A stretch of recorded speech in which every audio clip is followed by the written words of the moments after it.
bed rotting, chicken nugget burglary, and another stupid TikTok trend. This ain't your mama's podcast. It's the Chico DeManuel Show. Let's get it.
So, today notes the 20-year anniversary of the massive blackout that struck Metro Detroit in the Northeast that left 50 million people without power.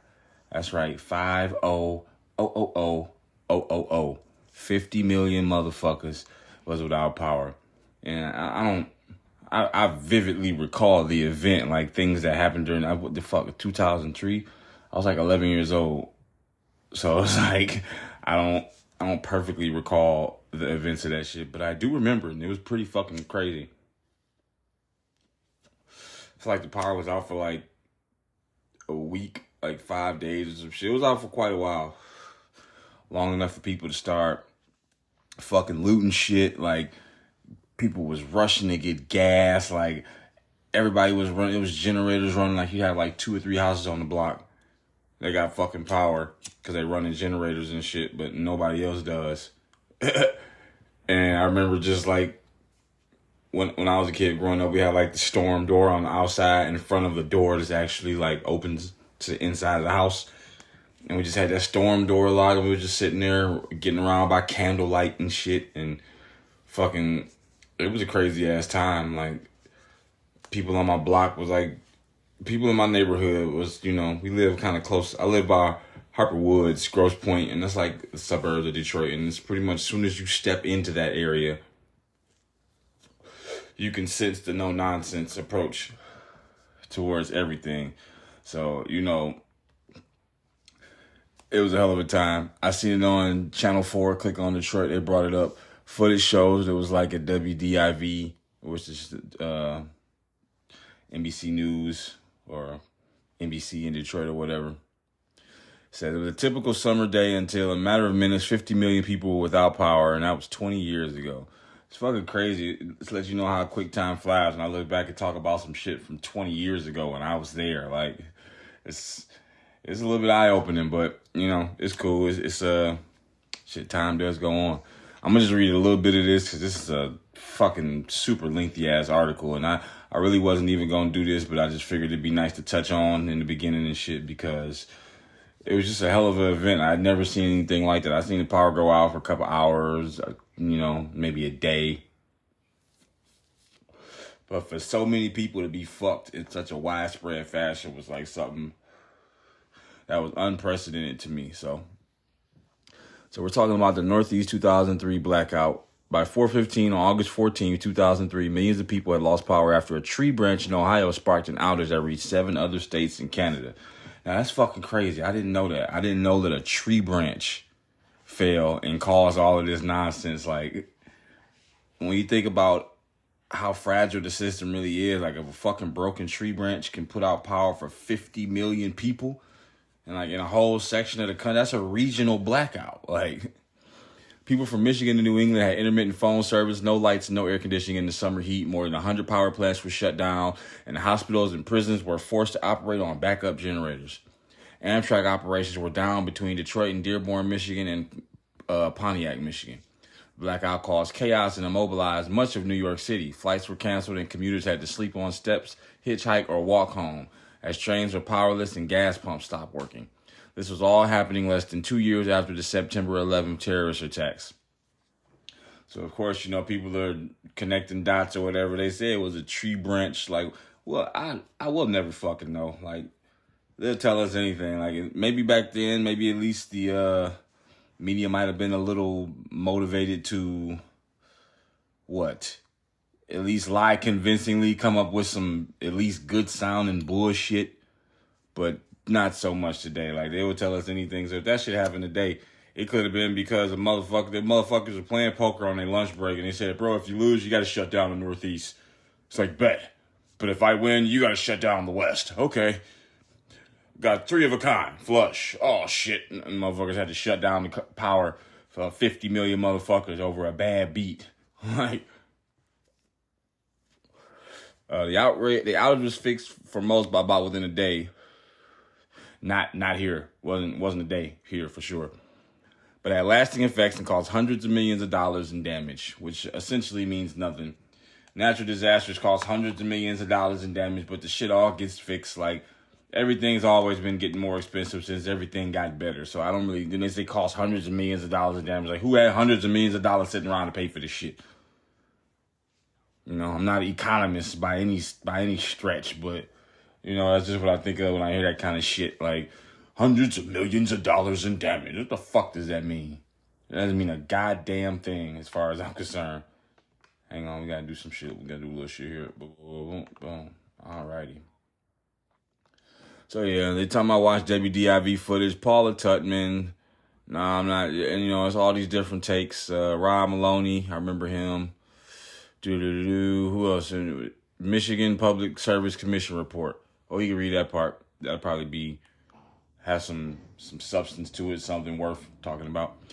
The Michigan Public Service Commission shared the following report on the blackout of August 14, 2000. Oh, fuck no. This is a 114-page document. No. View on Scribe. Well, yeah, if you want to go to clickondetroit.com, the article is 20 years ago, massive blackout has Metro Detroit Northeast, leaving 50 million without power. It was just funny to look back on that shit now, as a full-grown adult who lived through that shit, and just kind of be amazed at how big of an event that really was. Like, as an 11-year-old kid, like, you can't really put that shit in perspective in terms of, like, how much of a big deal that shit was for people, or how much of a big deal it was just as an event overall. But I haven't heard of 50 million people losing power, like, due to the grid, not like some type of earthquake or some natural disaster or some shit. I haven't heard of that happening in fucking ever since then. So yeah, just thought it would be a little nice little memoir as I was looking around for some stories to comment on, and just open up talking about how 20 years ago, 50 million people lost power, and it was probably one of the funnest times to be alive. I remember it. And if I could do it again, I wouldn't. But if it happened again, oh yeah, we have I know exactly what I'm doing. We'll have a lot of fun this time around.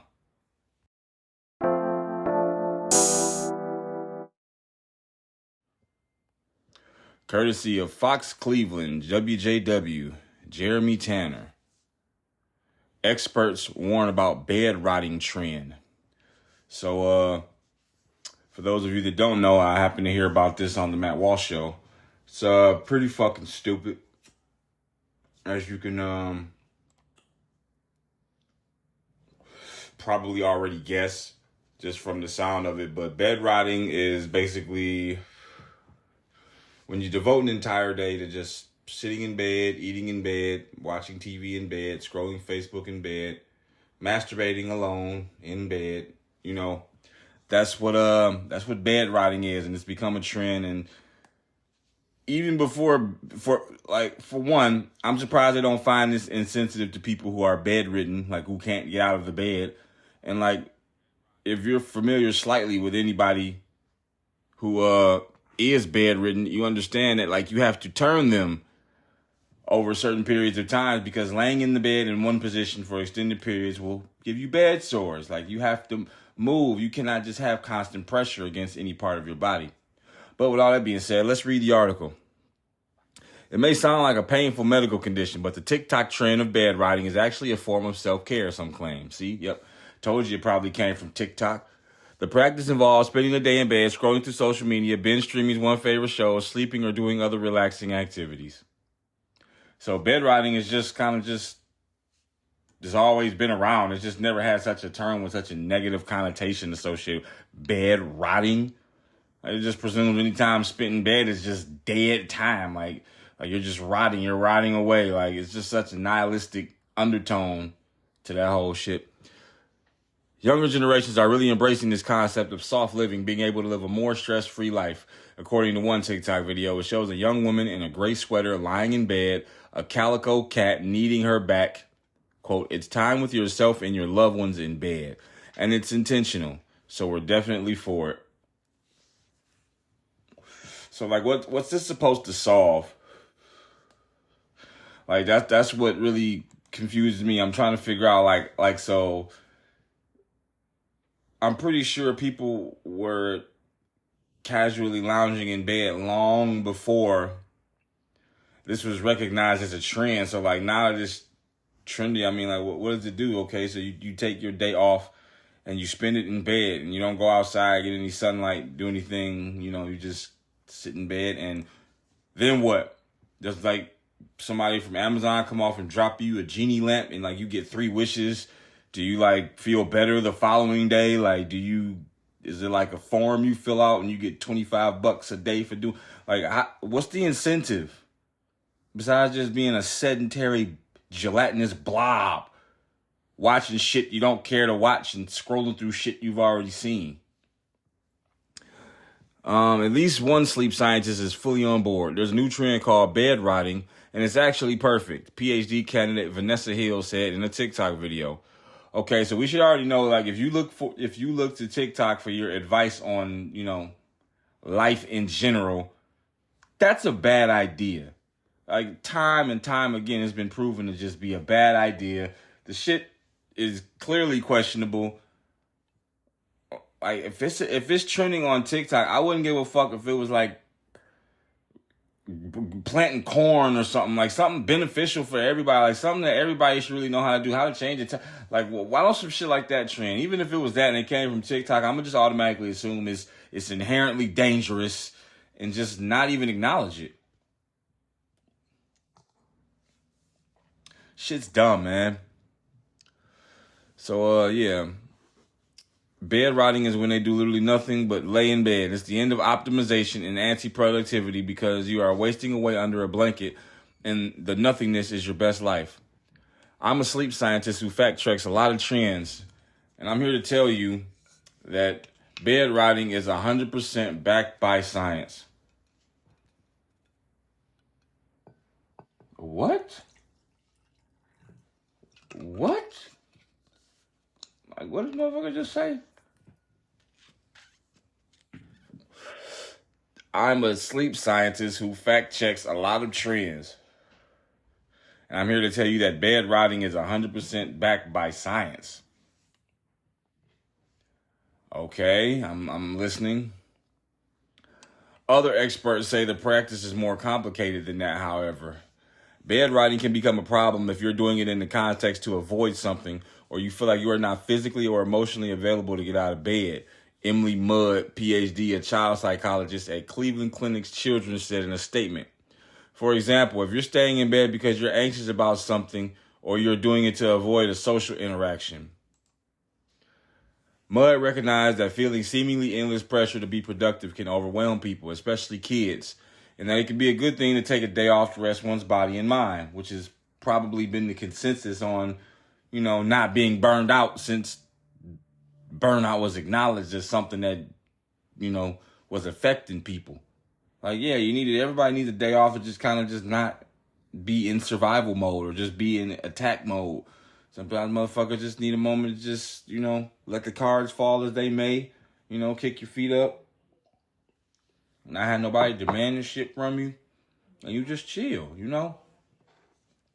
But to sit here and call it bed rotting just puts a negative twist on something that's like not supposed to be that way. I got one right here. No. Using bed rotting as the first solution to cope with something in life, however, can lead to social isolation, which is a risk factor for depression and anxiety. Duh. If you're a parent and your child has been spending significant periods of times in bed, that is a raise for concern, Dr. Mudd said. Children have social, developmental, and emotional needs that cannot be met by being solitary in bed. They have activity-based needs like being with peers and academic learning. And although the rest is important, these activities are crucial for social, emotional, and cognitive development. Parents who think their children are showing symptoms of a mental health disorder like depression or anxiety are encouraged to get help from a medical professional. Okay, so unpopular opinion on that shit. Like, I don't think it's a fucking medical condition. I don't think it's a mental health condition. I think it's a laziness condition. Okay? Like, there's nothing inherently bad about spending a day in bed not doing shit. If it's your off day, especially if you spend the rest of your time being active or doing something productive, yeah, you don't have, it's 7 days in a week. That's, even the Lord took a day to rest, okay? And he's the Lord. Like, he's the omnipotent, all-divine, all-powerful being, with divinity beyond human comprehension. And even he said, like, damn, man, I'm just trying to sit down for a second, bro. Shit. But, yeah, I don't, it just kind of amazes me how soft everything is and how soft everything's gotten. Like, motherfuckers, and just how nihilistic the attitude has become. Like, bed rotting. Like, the time that's supposed to be used for rejuvenation and replenishment and all that shit is now considered rotting away.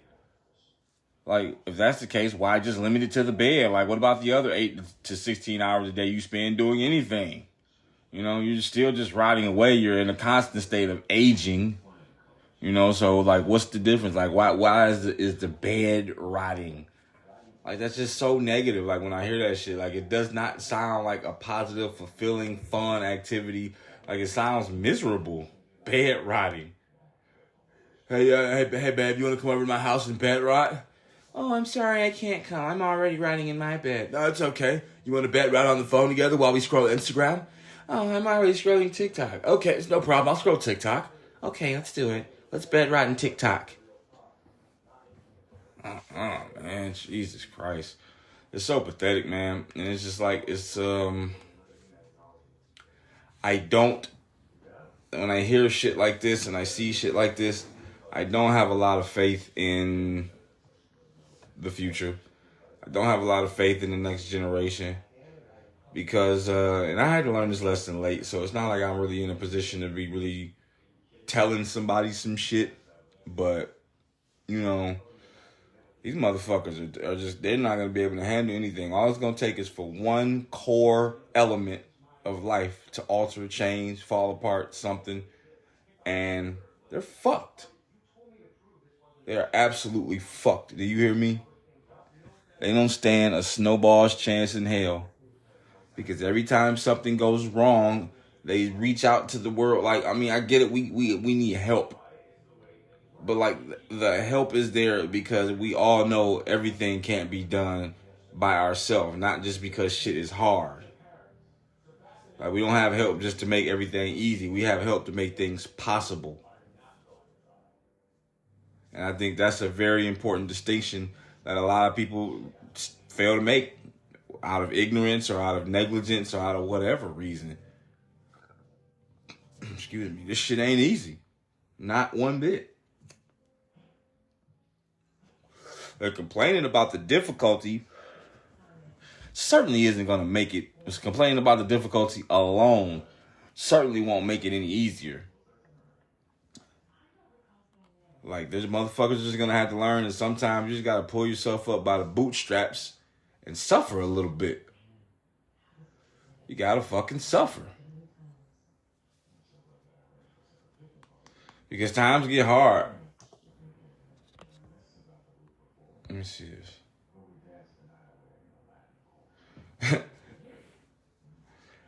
I guess what was I saying? Times get hard. Oh shit. I have to go out there and watch Suits. Times get hard, but if you can't handle some shit like this, like if you can't handle, if you gotta have a day called bed rotting, even if it's like some type of ironic joke, if that's your idea of like comfort, soothing, I guess I don't know how you want to call it, then I guess if it works for you, more power. But I personally find it pathetic. I find it soft, and I find it a byproduct on the attack on masculinity, which is starting to plague our society like the pandemic.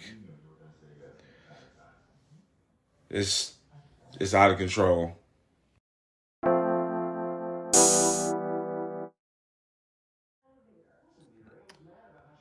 Courtesy of ABC4 Utah, Megan Brugger.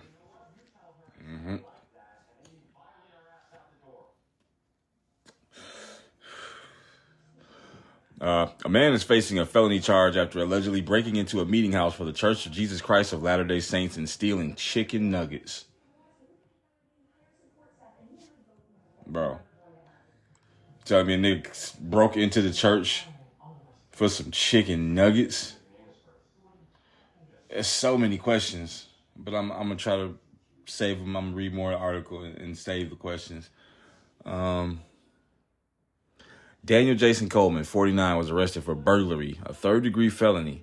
On Saturday, August 12th, the Provo Police Department reportedly received a call about a man entering a church building at 1560 South and 1100 West in Provo.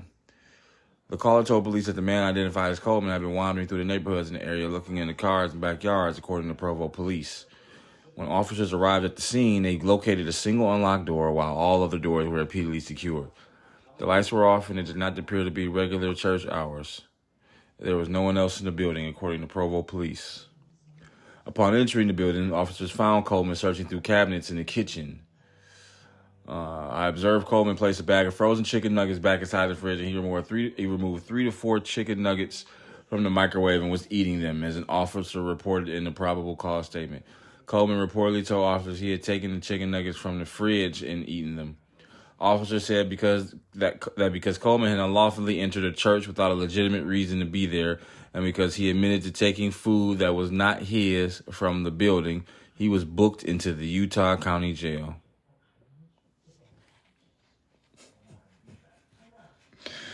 I mean, this is actually kind of sad. Like, I'm sure a dog was just hungry as fuck. Like, you gotta be hungry as fuck to break into a church and be skulking around neighborhoods, like, looking in cars and shit. For a fucking, like, why not just go to, like, a store, a convenience store, 7-Eleven? This motherfucker went inside a church. This motherfucker went inside a church and got caught eating fucking chicken nuggets. Now he's going to prison. Now, I understand you should get some kind of punishment. You should absolutely be punished for breaking into the church. But it's like, man, this motherfucker he just needs to do like a year in jail or something, man. Or like, give him like 180 days or something like that, you know, be kind of stiff. But like, he didn't steal nothing of no value. Like, if he done broke into the church, he could have been taking anything. He could have been taking like computers. He could have been taking fucking, just Bible, anything. Like, he could have been taking anything. Oh no. I got something to talk about on the break. But yeah, he could like just for some fucking chicken nuggets. I don't know, man. I guess it's just because I feel bad for the guy. Because I guess my knee-jerk reaction is if you go in there and you get caught eating nuggets, and I keep saying that shit, but you had to be hungry as fuck, bro.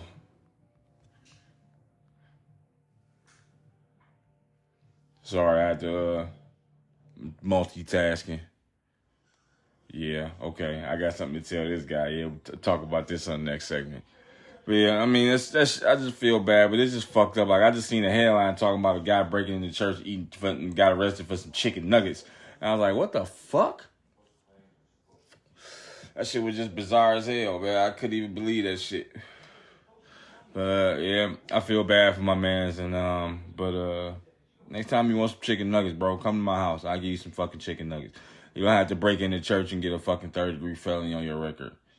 They might be expired chicken nuggets, or they might taste like shit. But I suppose in any instance, if you're willing to break into church and get it, they'll be better than nothing. All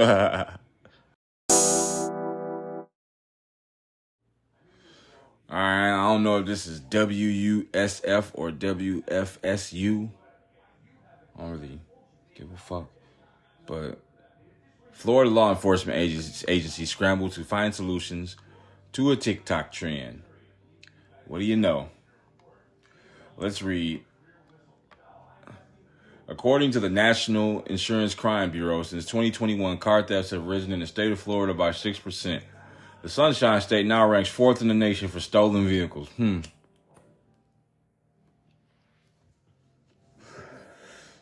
lot of stolen vehicles and shit, huh? Wonder why that is.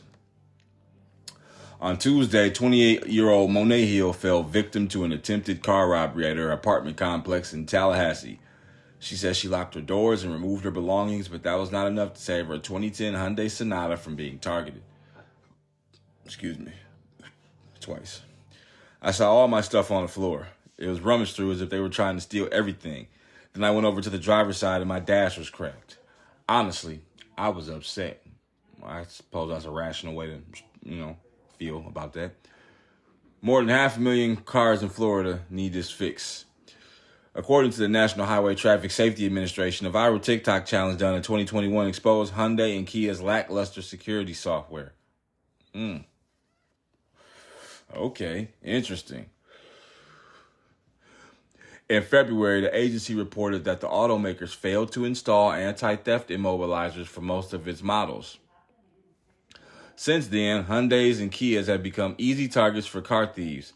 Last month, vehicle analytics companies like Carfax have begun partnering with the manufacturers to solve the problem. Patrick Olson, Carfax editor-in-chief, told WFSU the company is doing its best to spread the word. What Carfax is doing is we are providing information on our vehicle history reports that let people know if they're considering one of these cars used. We will tell you whether or not the work has been fixed to fix that car. These fucking weird ass wordings in the text, like this shit says whether or not the work has been done to fix that car. The fuck? How do you become eligible for compensation? Back in May, Hyundai Motors and Kia America reached a $200 million settlement for car theft victims. The automakers agreed not to only update the victim security software, but also compensate for any damage done to the vehicle, items stolen, and supply a free steering wheel lock for an added layer of protection. You can call your local Hyundai or Kia dealership. It doesn't need to be the dealership where you bought the car at. Any dealership will help you, said Olson. Tell them your vehicle identification number and they will tell you if your car needs the work done. You can set an appointment. It takes about 1 hour, and the work will be done at completely no charge to you. As of last week, Florida remains second only to California with 502,000 vehicles still needing to be serviced. If you are a Hyundai or a Kia owner, these models are eligible for a software upgrade. Yeah, I'm not gonna read all that. Clearwater Police Department urges motorists to avoid leaving valuables such as car keys, purses, and garage openers inside unlocked vehicles. WFSU spoke with CPD's Rob Shaw. He says too many people are not adhering to the recommendations.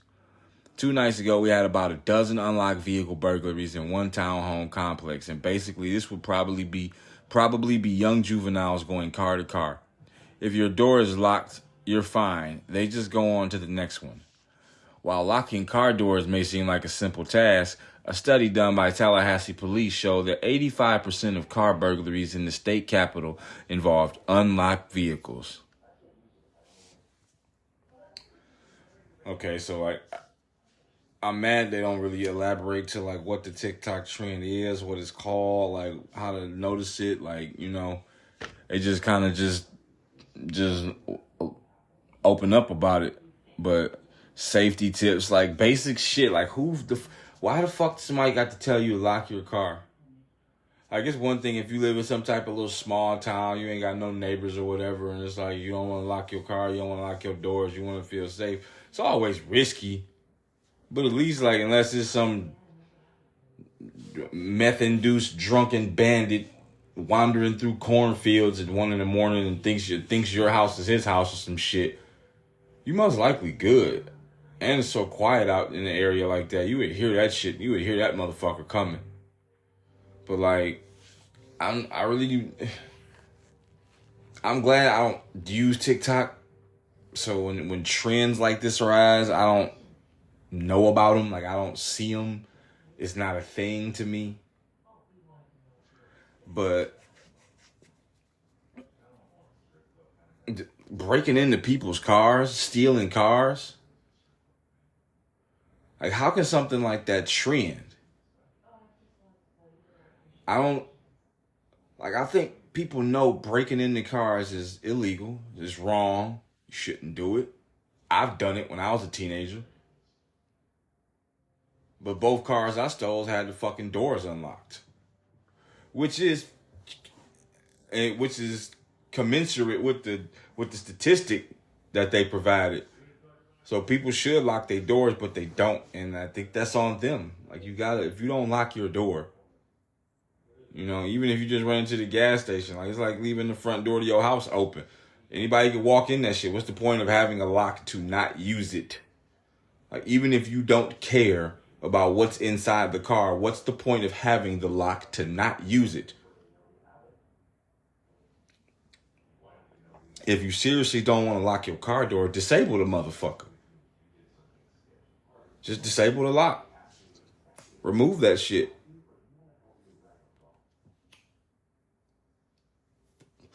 But I just don't think something like this could trend. I think it's for one, TikTok in America is evil. You talking about fucking bed rotting. No, TikTok is rotting. TikTok is absolute fluff. That shit is nothing. But it's seriously evil. That shit exists to ruin the culture. Because if we had a strong culture, shit like breaking into cars couldn't trend. Like, that shit would never be popular. You would never see people openly bragging about breaking into cars, posting it on any social media network, and not only posting it, then it like catching steam. You would never see that, ever. But the culture in America is deteriorating rapidly day by day, with men being women, women being men, and with fucking, you know, people on social media making it some type of game to vandalize and destroy people's cars, to the point to where a car company got to agree to update the goddamn security system in the car, you know, free of charge. Because people keep getting their shit stole. Like,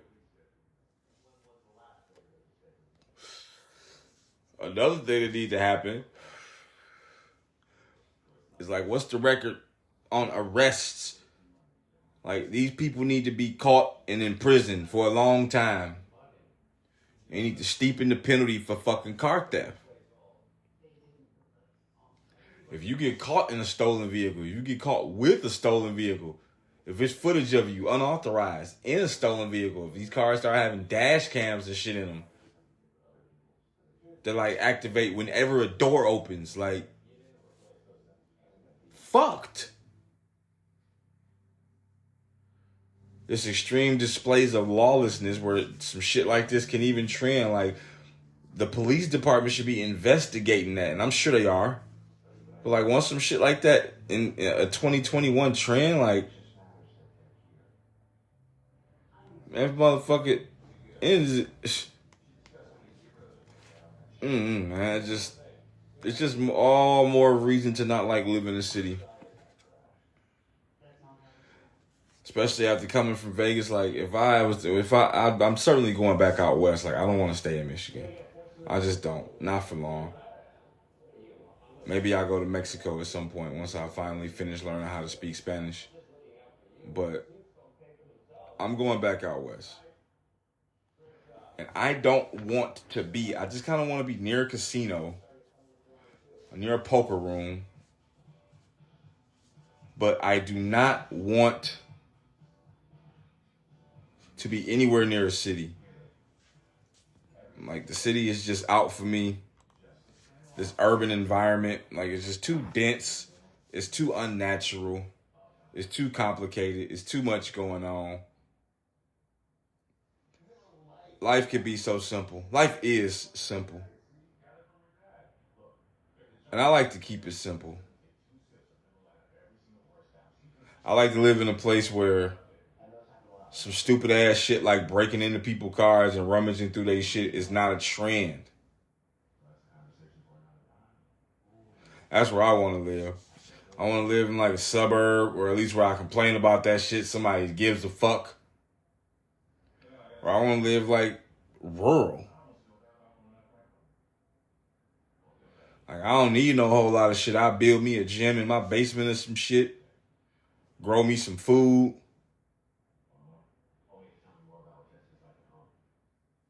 Raise a family.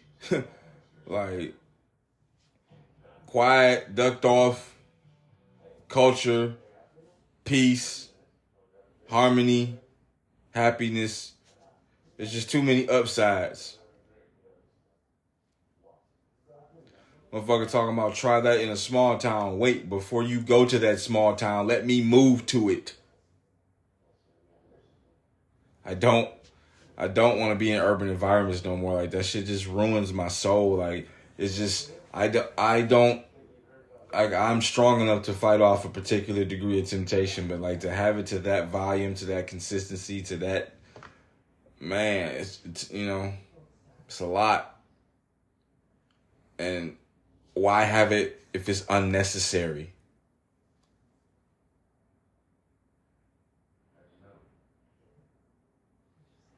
I'm tired of TikTok trends, bro. I'm really tired of hearing about it. I'm tired of hearing about, like, stupidity and shit ruining the culture, man. Like, we are nothing right now. We are nothing. We can't even nail down biological facts, honesty, and, like, truth. Like, we struggle with that for some reason.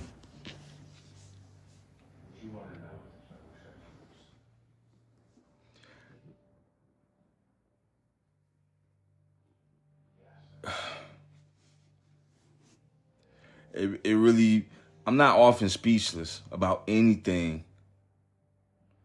But it's like shit like this, when I really think about it, when I try to think about what I want to say about it, and I think of like how far I've come in my life and how many things I've seen and the understanding that I have now, and like why things need to happen, why things need to be a certain way, how to walk a fine line. Like, we just too good for our own benefit right now. And it's the best time to be alive, but like,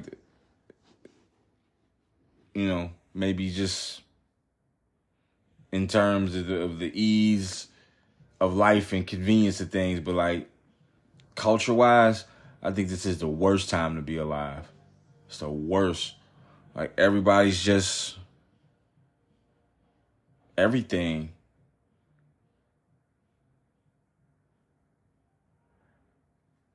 And I've done a lot of self-development work over the years, and one quote that sticks with me, it says, be the change you want to see in the world. So that's why I be done doing a lot of shit. Maybe not 100% done, but like 98% done. Like, I'm human. And I'm not going to deny my human element for everybody. However, I have a reputation to uphold, especially with the way my past is and the things I've said and done. There's an expectation of me that I place upon myself, because for one, I have to distinguish that I'm not who I used to be, and that who I'm becoming is a much more valuable and resourceful person, because that's the change I want to see in the world. I don't want to see and read about motherfuckers breaking into cars because TikTok told them to do so. Or people like rotting in bed because life is fucking hard and workers are underpaid and all this shit. It's like, all right, man. I hear you. So what are you gonna do about it, bro?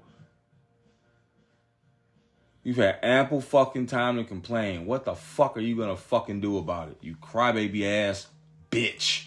What are you gonna do about it? Be the change you want to see in the world and quit fucking talking about it. And stop breaking into cars and breaking all kind of laws because you can. Hold yourself to a higher standard. Stop being a fucking TikTok slave, you moron. You low hanging fruit. You fucking minute level operating ass human. Tertiary character ass, non-playable character, space occupying, dead minded ass fool. Gallivanting. Get the fuck out of the way. Get on board or get out the way. Because we got work to do, and it ain't about when you ready. We need to do it now. So people will get their lazy ass out of bed and stop breaking into people's cars for recreation, because it's fucking stupid. And it's wrecking the car. They also need to ban TikTok too. That's what I meant to say. Like, they got rid of TikTok, man. I wouldn't give a fuck. Fuck TikTok, man. TikTok is the worst thing to happen to social media. It's the worst. And it comes from China. And if you look at the TikTok in China, they shit don't look like ours.